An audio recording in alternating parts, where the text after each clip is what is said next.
for a Giants touchdown. Stafford looking, firing, touchdown. Calvin Johnson with his second touchdown catch of the game. Launching it for Wallace, and it's difficult to overthrow him unless it's in the Super Bowl. Welcome everyone to another edition of the Fantasy Gridiron. My name is the Big AC 80 Chevalier, here with my partner in crime, Scotty Fortune. Scotty, a lot of players we should consider trading for this week after week 3. Definitely. If you were 3-0 right now, you need to be picking on some teams that are hurting. You need to be thinking to yourself, I'm a playoff team. How am I going to win the championship? And if you are 0-3, you need to be thinking, how am I going to save this sinking ship right now? You got to have the same enthusiasm as Scotty Fortune, ladies and gentlemen. For real, though, there's definitely some players that if you have on your team, you should maybe consider letting go to try to get some better value for your team. Number one, a guy that I really think, if you're going to trade him, now's the time where you're going to get a lot of value, and that's Robert Meacham. Robert Meacham just came off a very good game, 131 yards. The problem is with Meacham, though, is the balls are just split up way too much. With Marquise Colston coming back in just a couple of weeks, Lance Moore's there. Seems like Devery Henderson's every week doing something fantasy-wise. I think after his good game, you might find that Saints fan, who really loves Meacham, who might give up a lot more than he probably should for Meacham because of his recently good game. But out of the past 3 weeks, he's only had 2 decent games. So I think now's the time to get rid of him. Definitely. Meacham's the type of guy that I put in a trade as like a little bit of bait. Put him in as like the little throw-in. I throw him and somebody else and upgrade somewhere. If you throw in Meacham and you end up, say, you throw in Meacham and you throw in a really good tight end and you end up with like Finley. Something like that. And you upgrade somewhere. If you have Meacham on your team, he's probably not one of your top 2 wide receivers that you drafted. There's probably some found money there. You upgrade now while you can. You're looking good later on. Definitely a good player to bait, like throw in as bait, like Scotty just said. I got another guy like that too. This guy has crushed me in the past, both on my team and on other teams. Jonathan Stewart. Jonathan Stewart is about as inconsistent as you can possibly imagine. He had a great week this week for him. He had 3 catches for 29 yards. He ran for 59 yards. Sounds okay. But that's good production out of Stewart right now. I think that they are clearly going to throw in Carolina. That was a rain bowl, to say the least. So if you can get somebody to want Stewart right now that's hurting in running backs, throw Stewart into a trade too and try to upgrade with him as part of the bait. If someone needs, if someone's completely destroyed running back wise and they're really willing to accept anything right now, he's definitely a good bait player to throw in. And like we said, we always preach doing 2-for-1 trades where you're giving up 2 players to get that one elite player. He's definitely one of those players to slide in to try to sweeten the pot for someone who possibly needs a running back. Like we said, he just had his best week out of the past 3. It was a rainbow type game, so it's kind of not exactly how Carolina's going to play all season. But now is a good time to definitely get rid of Jonathan Stewart. And also D'Angelo Williams. D'Angelo Williams hasn't really done anything either as well. Jonathan Stewart, the only argument you can make is that he is definitely going to be the starter over D'Angelo Williams. It's not even comparable. Jonathan Stewart has just way more total yards than D'Angelo Williams does. If you're going to trade anyone, it's Jonathan Stewart. D'Angelo Williams might even get dropped in some leagues. After that, another guy we really think now is the time to pull the trigger. I hate to say it, but it's my boy Reggie Bush. Arguably one of the most talented players in the NFL, just like in previous years, can't find a fantasy home, and his fantasy home is definitely not Miami. Definitely, AC. If you are a Reggie Bush owner, after week 1, you were ecstatic. But Daniel Thomas wasn't in the lineup for week 1. Since he has come back, you've gone, oh no. That's just the way it is with Reggie Bush. Reggie Bush has become mush. He's got nothing for you now. You got to trade him. Find somebody else that likes him.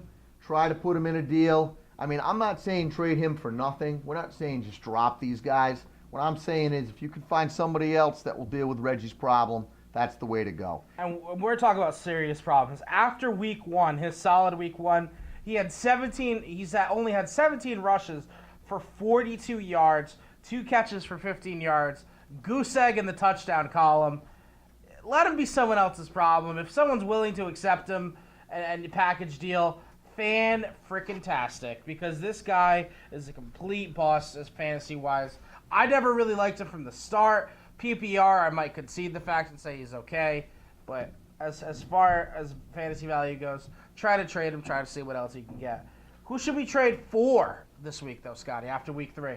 Now, when you're saying who to trade for, we're going to name a couple of guys that are pretty elite, but they haven't been doing elite things. And these are the type of guys you can't throw Meacham and Stewart in for one of these. You've got to throw a better player in, too. However, those are the type of guys you can throw in that can help you get one of these guys.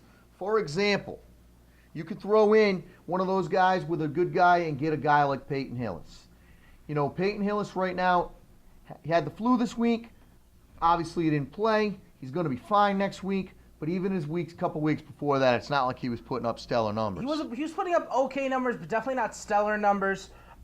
If you could find a team that's maybe 1-2, especially 0-3, Peyton Hillis is definitely a good guy. Another thing that might worry Peyton Hillis owners is Montero Hardesty had a very good game as a replacement, so people might be a little down on Peyton Hillis right now. Now's the time to strike. Now's the time to try to get him. He's still the goal line guy. People know he's coming, and they still can't stop him. That's what makes Peyton Hillis so valuable. If you can now's the week you can give up the least to get the most, and that's for Peyton Hillis. And another guy we mentioned last week still hasn't had that fantasy game yet, Chris Johnson from the Tennessee Titans. If you can find a Chris Johnson owner, most likely they're frustrated. Most likely they're thinking their fantasy season is going down the tubes. And most likely you can package together a couple guys and get Chris Johnson.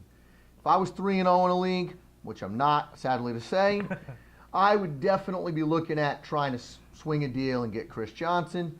You know, the upside on him is just tremendous. Don't forget, Kenny Britt just got injured, so they're clearly going to give the ball to their best offensive player, and that's Chris Johnson a lot more. If he's in a PPR league and they're 0-3, definitely a guy you want to strike.